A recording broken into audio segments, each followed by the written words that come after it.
Hello students, कैसे हैं आप सभी लोग। आई होप कि आप सभी लोग बहुत अच्छे होंगे और आप लोगों की जो प्रिपरेशन है वो भी काफ़ी अच्छी चल रही होगी।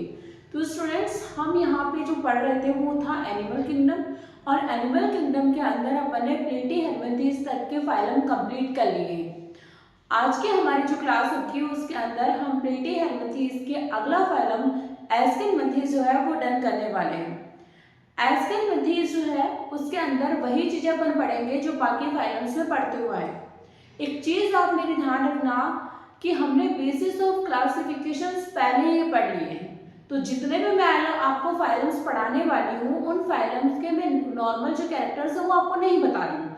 लाइक जैसे मैंने आपको यहाँ पे level of organisation, germ layer, segmentation, notochords, coelom, ये सारी बातें जो है वो मैं आपको पहले ही बता चुकी हूँ। तो यहाँ पे बार बार हम चीज़ों को पढ़े और अपना टाइम वेस्ट करें तो वो उसका कोई मतलब नहीं निकलता है।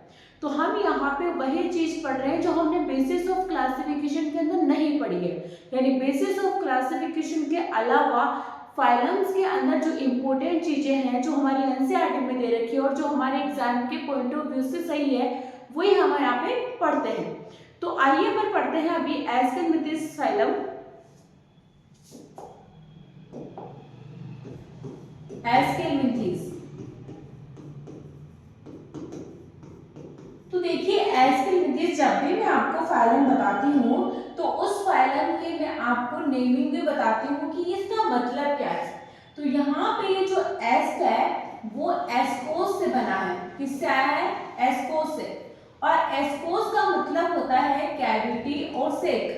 कैविटी या फिर हम इसको बोल सकते हैं सेक। और आपको पता है हेल्मिंथी का मतलब तो क्या होता है? वर्म होता है।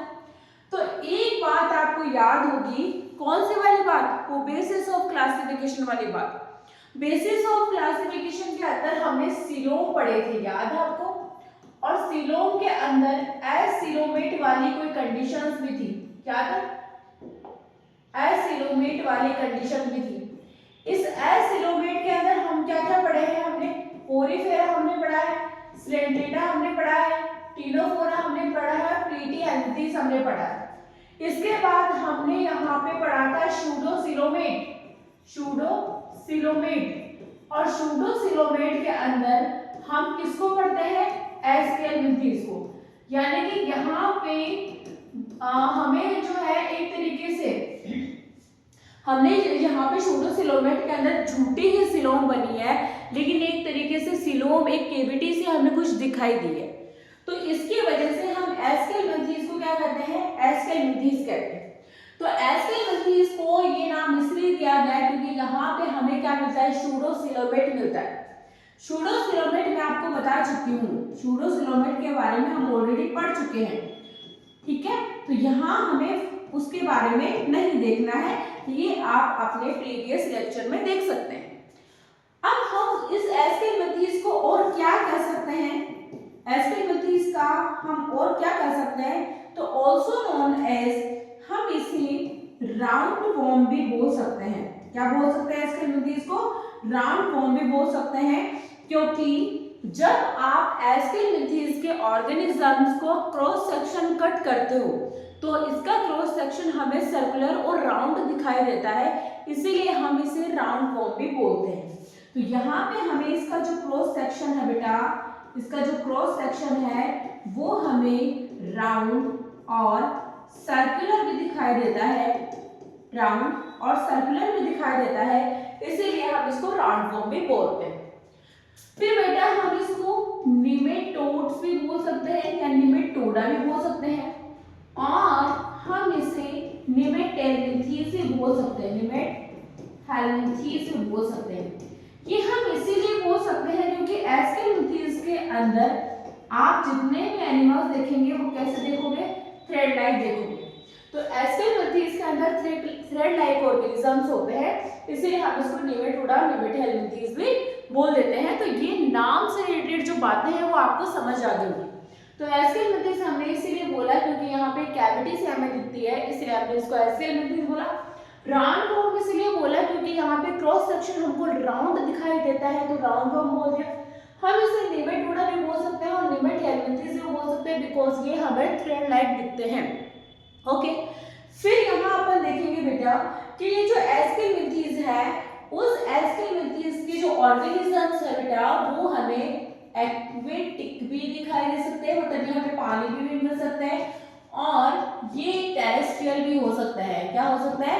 टेरेस्ट्रियल भी हो सकते हैं, यानी कि ये आपको लैंड पर भी दिखाई दे सकते हैं। यही एस्केलमिंथीज जो है वो फ्री लिविंग भी हो सकते हैं, फ्री लिविंग भी हो सकते हैं और पैरासिटिक भी हो सकते हैं। फ्री लिविंग भी हो सकते हैं और पैरासिटिक भी हो सकते हैं, यानी कि ये अकेले फ्री भी रह सकते हैं और किसी होस्ट की बॉडी पर भी रह सकते हैं। तो अगर ये पैरासिटिक है तो इनका कोई ना कोई होस्ट तो होगा ही, और इनका जो होस्ट है बेटा वो एनिमल हो सकता है, और एनिमल्स के अंदर जो भी रहते हैं, लाइक एस्केरिस है, बुचेलेरिया है, ये सब किसमें प्रेजेंट होते हैं? एनिमल्स के अंदर प्रेजेंट होंगे और वहां पे डिजीज कोज करेंगे। और ये जो इनका होस्ट है वो प्लांट भी हो सकता है। अब ध्यान रखना, ये जो एनिमल है, एनिमल के अंदर ये जो पैरासिटिक फॉर्म में होंगे, जैसे एस्केरिस होगा तो वो जो बीमारी करेगा वो एस्केरिसिस होगा, ये भी हम 12th में पढ़ेंगे ह्यूमन हेल्थ एंड डिजीज वाले चैप्टर में। और प्लांट के अंदर जो पैरासाइट के रूप में प्रेजेंट होगा वो भी हम 12th में पढ़ेंगे बायोटेक के अंदर। तो यहाँ पे एग्जांपल मैं आपको बता देती हूँ, वो होता है मेलोइडोगाइने, मेलोइडोगाइने इनकॉग्निटा, इनकॉग्निटा। ये मेलोइडोगाइने इनकॉग्निटा जो है वो टोबैको जो प्लांट है, उस टोबैको की रूट में प्रेजेंट होता है और वहां पे रूट नोड डिजीज कोज करता है, रूट नोड डिजीज कोज करता है। ठीक है, तो इतना अभी आप ध्यान रखो कि यहाँ पे हम देखते हैं कि ये जो निमेटोहेल्मिंथीज है या जो एस्केलमिंथीज है वो प्लांट में भी एज ए होस्ट प्रेजेंट होते हैं, और जो प्लांट में होता है उसका एक एग्जांपल हमने दिया है मेलोइडोगाइने इनकॉग्निटा। ये टोबैको के रूट में जाकर के उसमें नोड्स जो है बनाता है और उस डिजीज को हम बोलते हैं रूट नोड डिजीज। इसके अलावा अगर एनिमल की बात करें तो एनिमल में आप ये भी देख सकते हो एस्केरिसिस डिजीज करेगा। ठीक है, एस्केरिसिस, और लाइक मैं आपको बताऊं बुचेलेरिया, बुचेलेरिया ये क्या करता है? ये एलिफेंट की एसिड डिजीज करता है, या हम इसको बोल सकते हैं बेटा फाइलेरियसिस डिजीज कोज करता है। तो एलिफेंटिक एसिड डिजीज करता है, फाइलेरियसिस इसको बोल सकते हैं अपन।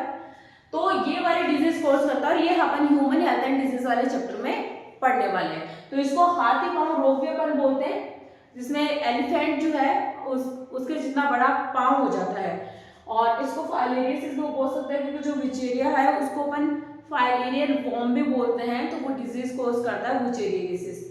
ठीक है, तो यहाँ पर वो ज्यादा डिटेल में नहीं जाना है, अपन 12th में इसको अच्छे से पढ़ेंगे।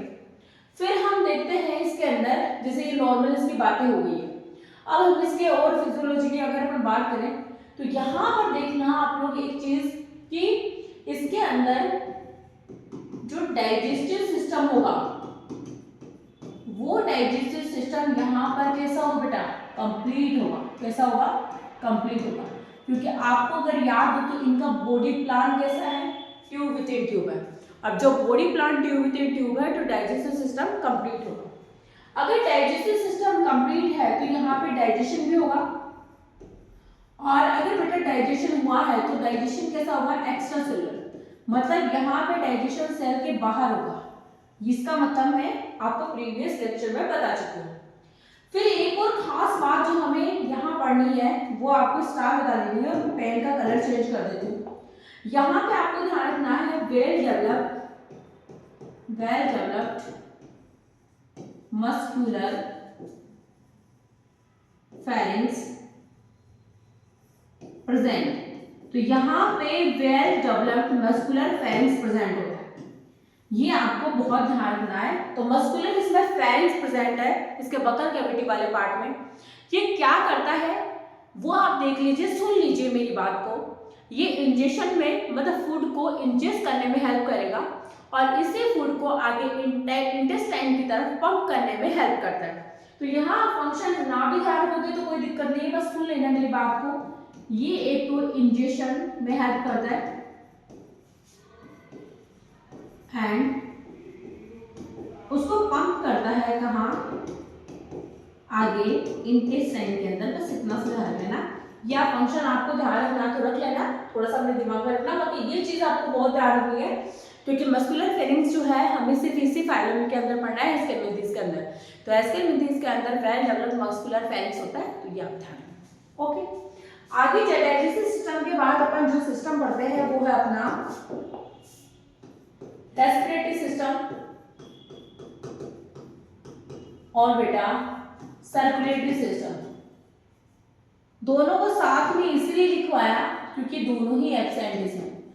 तो यहाँ पे respiratory system and circulatory system दोनों क्या होंगे, एब्सेंट होंगे।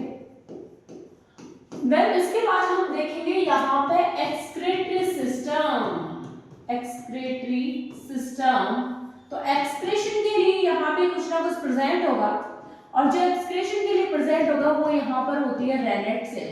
कौन सी सेल? Renette cell.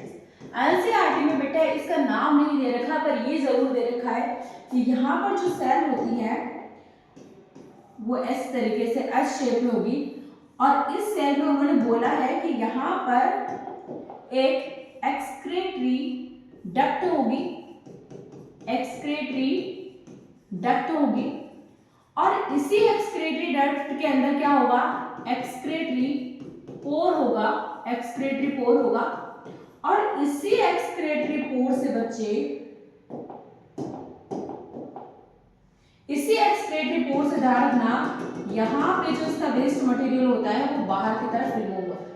तो यहाँ पे एक्सक्रीटरी डक्ट और एक्सक्रीटरी पोर के बारे में दे रखा है, तो ध्यान रखना यहाँ पे रेनेट सेल होती है, और ये रेनेट सेल कैसे होगी, एस शेप्ड होगी, और इस रेनेट सेल के अंदर जो है एक्सक्रीटरी डक्ट होती है, उसमें एक्सक्रीटरी पोर के थ्रू जो वेस्ट रिमूव होते हैं वो बाहर की तरफ हो जाएंगे। एक्सक्रीटरी सिस्टम के बाद में अपन देखें तो यहाँ पे अपन को नर्वस सिस्टम देखना है। तो यहाँ पे देखो नर्वस सिस्टम जो है वो आपको अब सिंपल है, जैसे आपने प्लेटी एलिमेंट्री से पढ़ा था सेम वैसे ही कुछ कहानी है। तो यहाँ पे इसमें आपको हमेशा ध्यान रखना है double ventral and solid nerve code, double ventral and solid nerve code, ठीक है। तो आपको ये चीज ध्यान रखनी है, किसके अंदर, नर्वस सिस्टम के अंदर आपको ये ध्यान रखनी है। तो यहाँ पे अपन ने जो है इसका डाइजेस्टिव सिस्टम कंप्लीट कर लिया है, डाइजेस्टिव सिस्टम कंप्लीट है, डाइजेशन एक्स्ट्रा सेलुलर होगा, मस्कुलर फेरिंग्स प्रेजेंट होंगे, रेस्पिरेटरी सिस्टम सर्कुलेटरी सिस्टम इसमें एब्सेंट होगा, एक्सक्रीटरी सिस्टम जो है उसके अंदर रेनेट सेल प्रेजेंट होगी, and nervous system double ventral and solid nerve code होगा। देन अगर हम देखें तो यहाँ पर देखना ये कैसे होते हैं, यूनिसेक्सुअल होते हैं, मतलब मेल एंड फीमेल सेपरेट होंगे, मेल एंड फीमेल क्या होंगे यहाँ पे, सेपरेट होंगे। फिर अगर रिप्रोडक्शन की बात करें तो यहाँ पर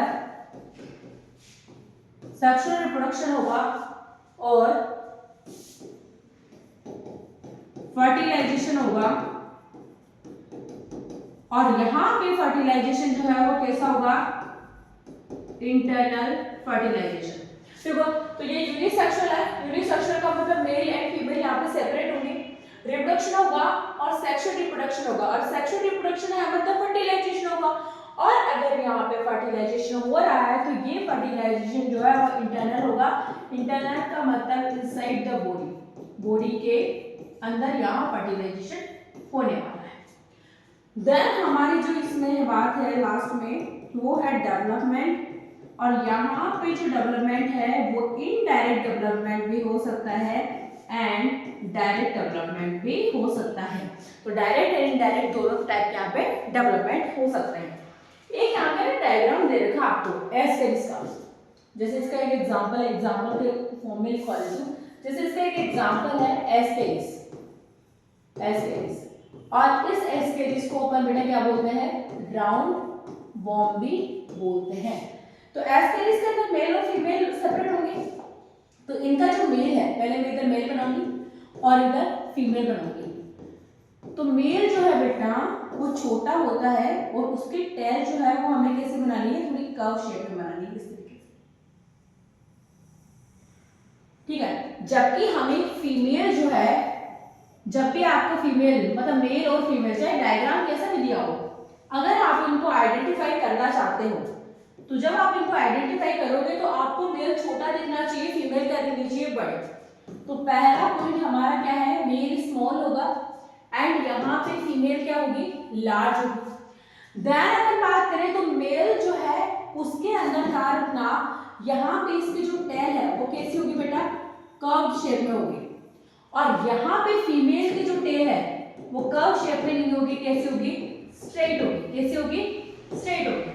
फिर एक और पॉइंट अगर आप ध्यान रखना चाहो तो रख सकते हो कि बेटे यहाँ पे क्लोएका प्रेजेंट होता है और यहाँ पे क्लोएका जो है वो नहीं होता है, क्लोएका यहाँ नहीं होगा। तो ये दो पॉइंट ध्यान रख लेना कि अगर आपको छोटी दिख रही है तो वो मेल है, बड़ी दिख रही है तो वो फीमेल है। मेल जो है उसकी टेल जो है वो कर्व शेप में होगी और यहाँ पे टेल स्ट्रेट होगी। मेल के अंदर क्लोएका प्रेजेंट होगा, फीमेल में क्लोएका नहीं होगा। बेटा क्लोएका की डेफिनेशन ध्यान रख लेना, क्लोएका की डेफिनेशन ध्यान रख लेना। क्लोएका जो है एक कॉमन चेंबर है। क्या होता है, कॉमन चेंबर होता है। कॉमन चेंबर बेटा किस किस के लिए होता है, ये कॉमन चेंबर होता है एलिमेंट्री कैनाल का, एलिमेंट्री कैनाल का कॉमन चेंबर है, प्लस इसी के अंदर ध्यान रखना एक्सक्रीटरी सिस्टम है और इसी के अंदर रिप्रोडक्टिव सिस्टम है। तो ये reproductive system, excretory system and digestive system या फिर एलिमेंट्री कैनाल जो है वो जिस कॉमन चेंबर के अंदर आप अगर आकर के ओपन होती है उसको अपन क्या बोलते हैं, क्लोएका। अब हम इसके एग्जांपल देख लेते हैं। तो पहला एग्जांपल तो अपन देख ही चुके हैं, वापस मैं लिखवा देती हूँ आपको। एस्केरिस, एस्केरिस को अपन क्या बोलते हैं बेटा, राउंड वॉर्म भी बोलते हैं। सेकेंड अपना जो एग्जांपल होगा वो आप लिख सकते हो लोअर नोआ, ये अपने एनसीईआरटी में नहीं है बट ध्यान रख लेना आप इसको अपन आई बॉम्ब भी बोलते हैं। थर्ड इसका एग्जांपल जो है वो आपको पता ही है, मैंने भी बता दिया था, वुचेरिया। कई बच्चे इसको वुचेरिया बोलते हैं बट ये वुचेरिया नहीं होता, वुचेरिया होता है। तो ये वुचेरिया क्या होता है, फाइलेरियल वर्म होता है, एलिफेंटिसियस डिजीज करता है, फाइलेरियस डिजीज भी बोल सकते हैं, जिसको मैंने आपको बताया हाथी पांव रोग। फिर एक होता है एनसाइलोस्टोमा और इसको अपन क्या बोलते हैं, हुकवॉर्म। तो ये 3-4 एग्जांपल जो है वो आपको ध्यान रखने हैं।